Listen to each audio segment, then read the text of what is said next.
السلام علیکم ناظرین، میں محمد اسلم حسین سیاست کی خبروں میں آپ سب کا استقبال کرتا ہوں۔ وزیر اعظم نریندر مودی نے افغانستان میں تشدد ختم کرنے کے لیے فوری اور جامع جنگ بندی پر زور دیا اور کہا کہ کوئی خارجی طاقت ملک کے ساتھ ہندوستان کی دوستی کو روک نہیں سکتی اور دونوں ملک خطے کو دہشت گردی کے سنگین خطرے سے پاک دیکھنا چاہتے ہیں۔ انہوں نے افغانستان میں تشدد کے بڑھتے ہوئے واقعات بشمول شہریوں، صحافیوں اور سماجی کارکنوں کو بزدلانہ انداز میں نشانہ بنانے کی مذمت کی اور کہا کہ ہندوستان لڑائی کو ختم کرنے کے لیے ایک جامع جنگ بندی کی تائید کرتا ہے۔ مودی افغانستان کے صدر اشرف غنی کے ساتھ ایک ورچوئل میٹنگ میں خطاب کر رہے تھے۔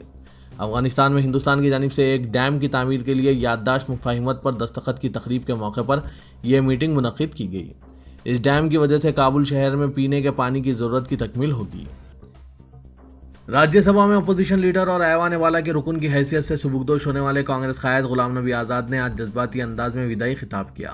اس موقع پر انہوں نے کہا کہ ایک ہندوستانی مسلمان ہونے کی حیثیت سے وہ بڑا فخر محسوس کر رہے ہیں۔ وہ اپنے آپ کو بہت ہی خوش قسمت سمجھ رہے ہیں کہ انہوں نے پاکستان جانے کا فیصلہ نہیں کیا تھا۔ غلام نبی آزاد نے جب یہ جملہ کہا تو ایوان میں اس کی زبردست ستائش کی گئی۔ وزیر اعظم نریندر مودی اس قدر جذباتی ہو گئے کہ بار بار ان کی آنکھوں سے آنسو رواں ہو رہے تھے۔ اپنے 28 منٹ کے وداعی خطاب میں غلام نبی آزاد نے اپنے جذبات و احساسات کے اظہار کے لیے کئی اشعار سنائے اور امید ظاہر کی کہ جموں کشمیر میں جلد از جلد امن قائم ہوگا اور وادی میں کشمیری پنڈت واپس ہوں گے۔ غلام نبی آزاد ان 4 ارکان میں شامل ہیں جنہیں راجیہ سبھا کی میعاد ختم ہونے پر رخصت ہونا پڑا۔ تمام ایوان نے انہیں جذباتی انداز میں وداع کیا۔ اداکار و جہدکار دیپ سدھو کو جو یوم جمہوریہ کے موقع پر لال قلعے میں تشدد کے سلسلے میں مطلوب تھا، دہلی پولیس نے گرفتار کر لیا۔ عہدیداروں نے یہ بات بتائی۔ Deputy commissioner police Sanjeev Kumar Yadav نے بتایا کہ دہلی پولیس اسپیشل سیل کی ٹیم نے یہ گرفتاری عمل میں لائی۔ سرکاری ذرائع کا کہنا ہے کہ دیپ سدھو کو چندی گڑھ کے قریب زیرکپور سے گرفتار کیا گیا۔ پولیس نے اس کا سراغ دینے پر 1 لاکھ روپے نقد انعام کا اعلان کیا تھا۔ دیپ سدھو سوشل میڈیا پر ویڈیوز پوسٹ کر رہا تھا۔ پولیس ذرائع کا کہنا ہے کہ دیپ سدھو کیلیفورنیا میں رہنے والی ایک عورت سے جو اس کی دوست ہے رابطے میں ہے۔ وہ ویڈیوز بنا کر اس عورت کو بھیج دیتا تھا اور وہ عورت دیپ سدھو کے فیس بک اکاؤنٹ سے ان ویڈیوز کو اپلوڈ کر دیتی تھی۔ گرفتاری سے بچنے سدھو اپنے ٹھکانے بدل رہا تھا۔ میٹروپولیٹن مجسٹریٹ پرگیا گپتا نے دیپ سدھو کو 7 دن کی پولیس تحویل میں دے دیا۔ سپریم کورٹ نے کانگریس کے رکن پارلیمنٹ ششی تھرور اور 6 صحافیوں بشمول راجدیپ سردسائی کی گرفتاری پر روک لگا دی۔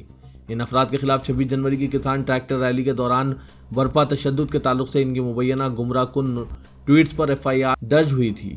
Chief justice S A Bobde کی بینچ نے ششی تھرور، راجدیپ سردسائی، مرنال پانڈے، ظفر آغا، پریش ناتھ، ونود کیجوس اور اننت ناگ کی درخواستوں پر مرکز اور دیگر کو نوٹسیں جاری کی۔ بہار کی نتیش کمار کابینہ میں توسیع، جس کا دیرینہ انتظار تھا، منگل کو 17 ارکان کی شمولیت کے ساتھ ہوئی۔ بی جے پی کا ہائی پروفائل مسلم چہرہ سید شاہ نواز حسین کو نتیش کمار کابینہ میں جگہ مل گئی ہے۔ بی جے پی نے بڑا حصہ پایا۔ سابق مرکزی وزیر اور بی جے پی کے قومی ترجمان سید شاہ نواز حسین کو اجتماع رکن قانون ساز کونسل منتخب ہوئے تھے۔ گورنر پھگو چوہان نے سب سے پہلے انہی کو حلف دلایا۔ شاہ نواز حسین بی جے پی کے 9 وزراء میں شامل ہیں جنہوں نے آج حلف لیا۔ مرکزی وزیر داخلہ امت شاہ نے راجیہ سبھا کو یقین دہانی کرائی ہے کہ مرکزی حکومت کو اتراکھنڈ کے چامولی میں برفائی ٹوڈے گرنے کی وجہ سے ہوئی تباہی کے بعد صورتحال کو معمول پہ لانے اور امداد اور بچاؤ کے کاموں میں ریاستی حکومت کے ساتھ مکمل طور پر ہم آہنگی کر کے تمام ضروری اقدامات اٹھا رہا ہے۔ امت شاہ نے راجیہ سبھا میں اس حادثے پر خود بیان دیتے ہوئے کہا کہ اتراکھنڈ حکومت سے موصولہ اطلاع کے مطابق ابھی تک 20 افراد کی جانیں گئی ہیں اور 6 افراد زخمی ہوئے ہیں۔ اطلاع کے مطابق مجموعی طور پر 197 افراد لاپتہ ہیں، جن میں NTPC کے زیر تعمیر پروجیکٹ میں 139 کام کر رہے تھے۔ امت شاہ نے کہا کہ مہلوکین کے خاندانوں کے لیے 4 لاکھ روپے کی امداد کا اعلان کیا گیا ہے۔ اتر پردیش کے چیف منسٹر یوگی آدتیہ ناتھ نے ریاست میں کووڈ-19 کی ٹیکہ کاری کی کارروائی حکومت ہند کی گائیڈ لائن کے مطابق کرنے کی ہدایت دیتے ہوئے کہا کہ ویکسینیشن کے آئندہ مرحلے کے لیے سبھی انتظامات کو بروقت یقینی بنایا جائے۔ چیف منسٹر لوک بھون میں ایک اعلیٰ سطحی میٹنگ میں ان لاک بندوبست کا جائزہ لے رہے تھے۔ انہوں نے کہا کہ ریاستی حکومت کے ذریعے کووڈ-19 پر قابو پانے کے لیے مؤثر اقدامات کے نتیجے میں وبا کو ریاست میں قابو کرنے میں کامیابی ملی ہے۔ انہوں نے قابو کی شرح کو برقرار رکھتے ہوئے آنے والے وقت میں کووڈ-19 سے روک تھام اور علاج کے بہتر انتظام کو یقینی بنانے کی ہدایت دی۔ نئے زرعی قوانین، بے روزگار اور اشیاء ضروریہ کی قیمتوں میں اضافے کے خلاف نئی دہلی میں انڈین یوتھ کانگریس کی جانب سے زبردست احتجاج منظم کیا گیا۔ احتجاجی ورکرز نے زبردست نعرے لگا رہے تھے۔ اسی دوران احتجاجیوں کو پولیس نے حراست میں لے لیا۔ چیف منسٹر دہلی اروند کیجریوال کی دختر ہرشتا کیجریوال کو آن لائن دھوکہ دہی کا شکار ہونا پڑا۔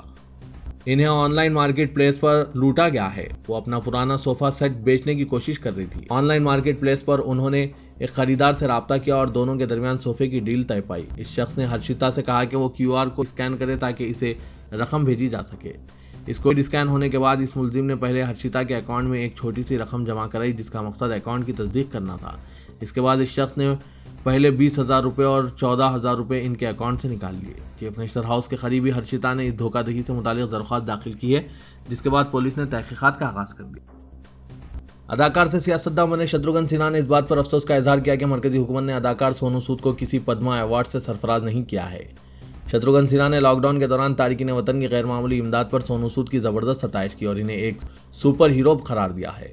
شتروگھن سنہا نے کہا کہ اگر حکومت سونو سود کو بھی کوئی اعزاز نہیں دیتی ہے تو پھر سرکاری ایوارڈز کی کوئی اہمیت نہیں رہ جاتی۔ یہ مثال ایسی ہے کہ دلیپ کمار جیسے عظیم فرد کو کوئی واحد قومی ایوارڈ بھی نہ دیا گیا ہو۔ سونو سود کی لاک ڈاؤن میں عوامی خدمات کی زبردست عوامی ستائش ہوئی ہے۔ اتر پردیش کے شہر ایودھیا میں رام مندر کی تعمیر کے لیے وصول کیے جانے والا چندہ 600 کروڑ سے متجاوز ہو گیا ہے۔ ملک بھر میں چندہ جمع کرنے کی مہم شروع کی گئی۔ 20 دن کے اندر 600 کروڑ روپے جمع ہو چکے ہیں۔ رام جنم بھومی تیرتھ شیتر ٹرسٹ کے ٹرسٹیوں نے بتایا کہ چندہ وصول کرنے کی مہم جاری رہے گی۔ ٹرسٹ نے 15 جنوری کو ایودھیا میں مندر تعمیر کے لیے بڑے پیمانے پر چندہ وصولی مہم شروع کی تھی۔ چندہ وصولی کی یہ مہم 27 فروری تک جاری رہے گی۔ ملک کی دارالحکومت دہلی کے بارڈر پر طویل وقت سے کسان اپنے مطالبات کو لے کر احتجاجی مظاہرہ کر رہے ہیں۔ کسانوں کے آندولن پر حمایت دینے پر سرخیوں میں آئی سابق پورن اسٹار میاں خلیفہ نے اب پرینکا چوپڑا پر سوال اٹھائے ہیں۔ میاں خلیفہ نے ٹویٹ کر کے لکھا ہے کہ کیا مسز جونز بولنے والی ہیں؟ میں صرف یہی جاننا چاہتی ہوں۔ مجھے یہ بیروت کی بربادی کے وقت شکیرا کی خاموشی جیسی لگ رہی ہے۔ سائلنس۔ میاں خلیفہ کے اس ٹویٹ پر کسی ٹویٹر صارف نے حمایت کی ہے تو کسی نے میاں خلیفہ کو یاد دلایا ہے کہ دسمبر میں ہی پرینکا چوپڑا کسان آندولن پر اپنی رائے رکھ چکی ہے۔ وہیں ایک صارف نے لکھا کہ ان دنوں پرینکا چوپڑا اپنی کتاب کے پروموشن میں مصروف ہیں، ایسے وہ کس طرح کا خسارہ نہیں اٹھانا چاہتی ہے۔ میانمار میں فوجی بغاوت کے ایک ہفتہ بعد پولیس زیادہ سختی کے ساتھ مظاہرین کے خلاف اقدامات کر رہی ہے۔ امدادی کارکنوں کے مطابق دارالحکومت میں ربڑ کی گولیوں اور تیز دھار پانی کا استعمال کیا گیا۔ عینی شاہدین کے مطابق ان جھڑپوں میں کئی افراد زخمی بھی ہوئے ہیں۔ انڈونیشیا کے مغربی صوبے میں موسلادھار بارش کے بعد سیلاب سے 6,000 مکانات زیر آب آ گئے۔ میڈیا کے مطابق بارش سے 12 تحصیلوں میں سیلاب امڑ آیا۔ اس دوران پانی کی سطح زمین سے 1.5 میٹر رہی۔ سیلاب کے بعد دارالحکومت جکارتہ میں بجلی کی فراہمی معطل ہو گئی اور ہزاروں افراد بجلی سے محروم ہو گئے۔ تلنگانہ حکومت نے بجٹ برائے سال 2021-22 کی تیاری کا عمل شروع کر دیا ہے اور چیف منسٹر نے عہدیداروں کو ہدایت دی کہ وہ حقیقت پسندانہ بجٹ تیار کریں اور ریاست کی موجودہ معاشی صورتحال بالخصوص آمدنی اور وسائل کی بنیاد پر بجٹ تیار کیا جائے۔ وزیر اعلیٰ نے غیر ضروری شعبوں کے بجٹ میں کمی کے علاوہ فلاحی اور ترقیاتی اسکیمات کو ترجیح دینے کی ہدایت دی ہے۔ حکومت کے لیے پے ریویژن کمیشن کی رپورٹ بجٹ میں اضافی بوجھ کا باعث بن سکتی ہے۔ اس کے علاوہ بے روزگار نوجوانوں کے لیے ماہانہ مہنگائی بھتے کے اعلان سے سرکاری خزانے پر بوجھ میں خاطر خواہ اضافہ ہوگا۔ ان حالات میں عہدیداروں کے لیے بجٹ کی تیاری کسی چیلنج سے کم نہیں ہے۔ ریاست تلنگانہ میں SSC امتحانات 17 تا 22 میں منعقد کیے جائیں گے اور امتحانات کے لیے 3 گھنٹے 15 منٹ کا وقت فراہم کرنے کا فیصلہ کیا گیا ہے۔ تلنگانہ ریاستی بورڈ آف سیکنڈری ایجوکیشن نے SSC امتحانات 2021 کا شیڈول جاری کرتے ہوئے اس بات کا اعلان کیا کہ SSC کا زبان اول کا پرچہ 17 مئی کو منعقد ہوگا جبکہ سوشل کا پرچہ 22 مئی کو منعقد کیا جائے گا۔ زبان اول کا پہلا پرچہ ہوگا جبکہ سوشل کا آخری پرچہ رہے گا۔ اس کے علاوہ OSSC کے پرچے جات 24 اور 25 مئی کو منعقد کیے جائیں گے۔ علاوہ ازیں SSC ووکیشنل کے پرچہ کا انعقاد 26 مئی کو عمل میں آئے گا۔ ایودھیا میں رام مندر کی تعمیر کے لیے عطیات وصول کرنے کی مہم کا تلنگانہ میں خاطر خواہ اثر دیکھا گیا ہے۔ بتایا جاتا ہے کہ تلنگانہ میں مندر کے لیے ابھی تک 120 کروڑ روپے کے عطیات وصول ہوئے ہیں جبکہ 150 کروڑ کا نشانہ مقرر کیا گیا تھا۔ رام جنم بھومی تیرتھ شیتر کی جانب سے یہ عطیات وصول کیے جا رہے ہیں اور اس سلسلے میں BJP اور اس کی حلیف تنظیموں نے ہر ضلع میں ریلیوں کا اہتمام کیا ہے۔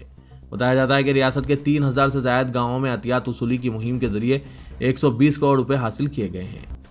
یہ مہم 27 فروری تک جاری رہے گی۔ مہم کے لیے مزید 15 دن باقی ہے اور BJP قائدین کو امید ہے کہ 150 کروڑ کا نشانہ پورا ہوگا۔ مہم میں شامل قائدین نے بتایا کہ ریاست کے 3,090 معاوضات کا احاطہ کیا جا چکا ہے۔ حاصل ہوئی 120 کروڑ کی رقم مرکزی ٹرسٹ میں جمع کر دی گئی۔ متحدہ آندھرا پردیش کے سابق چیف منسٹر YS راجشیکھر ریڈی کی دختر YS شرمیلا نے تلنگانہ میں علاقائی جماعت کے آغاز کا بالواسطہ اشارہ دیا ہے اور راجنا راجیم یعنی راجشیکھر ریڈی کی حکمرانی کی ضرورت ظاہر کی۔ شرمیلا نے حیدرآباد میں واقع ان کے مکان لوٹس پونڈ میں اپنے شوہر انل کی موجودگی میں ضلع نلگنڈے سے تعلق رکھنے والے ان کے والد کے حامیوں کے ساتھ ایک اجلاس میں تبادلہ خیال کیا۔ شرمیلا نے اس اجلاس میں کہا کہ ریاست میں فی الحال راجنا راج نہیں ہے۔ انہوں نے کہا کہ ریاست میں فی الحال راجنا راج نہیں ہے۔ شرمیلا نے اس اجلاس میں کہا کہ ریاست میں فی الحال راجنا راج نہیں ہے۔ انہوں نے کہا کہ ریاست میں فی الحال راجنا راج نہیں ہے۔ تلنگانہ ہائی کورٹ نے نظام حیدرآباد کی دولت کی تقسیم کے معاملے میں مرکزی حکومت اور دیگر فریقین کو نوٹس جاری کی ہے۔ جسٹس ابھینند کمار شاولی نے نظام کے قریبی رشتہ دار شافیہ سکینہ کی جانب سے داخل کردہ درخواست پر لندن میں 350 کروڑ کے بارے میں مرکز سے موقف کی وضاحت طلب کی ہے۔ درخواست گزار نے الزام عائد کیا کہ مرکزی حکومت اور نظام کے دو وارثین مکرم جاں بہادر اور مفخم جاں بہادر نے خفیہ معاہدہ کر لیا ہے اور دیگر قانونی وارثین کو اس دولت سے محروم رکھا گیا۔ مکرم جاں بہادر اور مفخم جاں بہادر دونوں نے لندن میں موجود نظام کے فنڈز کو حیدرآباد واپس لانے کے لیے قانونی جدوجہد کی تھی۔ یہ دونوں اعظم جاں بہادر کے فرزندان ہیں، جبکہ شافیہ پرنس معظم جاں بہادر کی پوتری ہے۔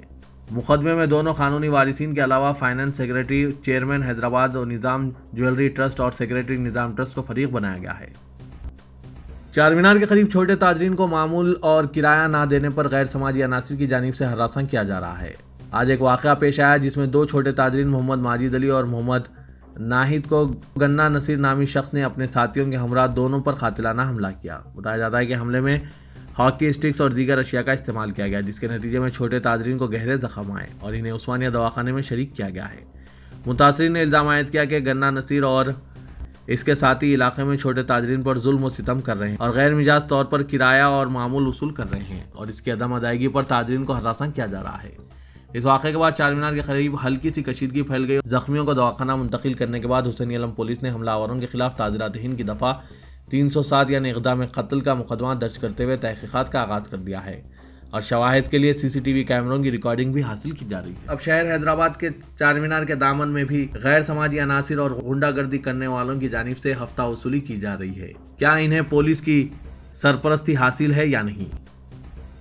دونوں شہروں حیدرآباد اور سکندرآباد کے کئی علاقوں میں روزانہ برقی سربراہی منقطع ہونے لگی ہے اور محکمہ برقی کے عہدیداروں سے رابطہ کرنے پر کہا جا رہا ہے کہ موسم گرما کی آمد سے قبل کیے جانے والے مرمتی کاموں کے لیے برقی سربراہی منقطع کی جا رہی ہے، لیکن پرانے شہر کے کئی علاقوں میں برقی سربراہی کا منقطع کیا جانا روز کا معمول بن چکا ہے اور موسم گرما کے ساتھ ہی گرمی کی شدت میں ہونے والے اضافے کو دیکھتے ہوئے برقی کی کھپت میں اضافہ ریکارڈ کیا جانے لگا ہے۔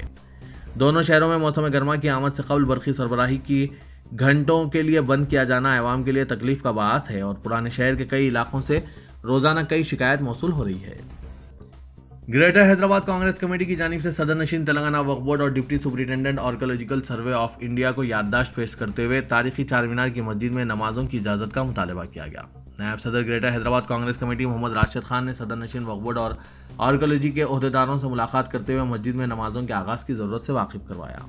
صدر نشین وقف بورڈ محمد سلیم نے اس سلسلے میں آرکیولوجیکل سروے کے عہدیداروں سے مشاورت کا تیقن دیا۔ راشد خان نے کہا کہ وقف بورڈ کی جانب سے شہر کے مضافاتی علاقوں میں غیر آباد مساجد کو آباد کرنے کی مہم جاری ہے۔ اسی طرح صدر نشین وقف بورڈ کو چار مینار کی تاریخی مسجد میں نماز کے آغاز کو یقینی بنانا چاہیے۔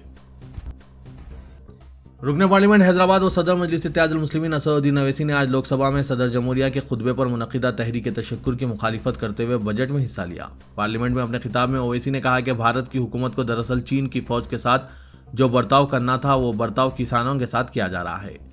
مودی حکومت کو کسانوں کے تینوں قوانین کو واپس لینا پڑے گا، حکومت کی انا کو بھی ختم کرنا پڑے گا۔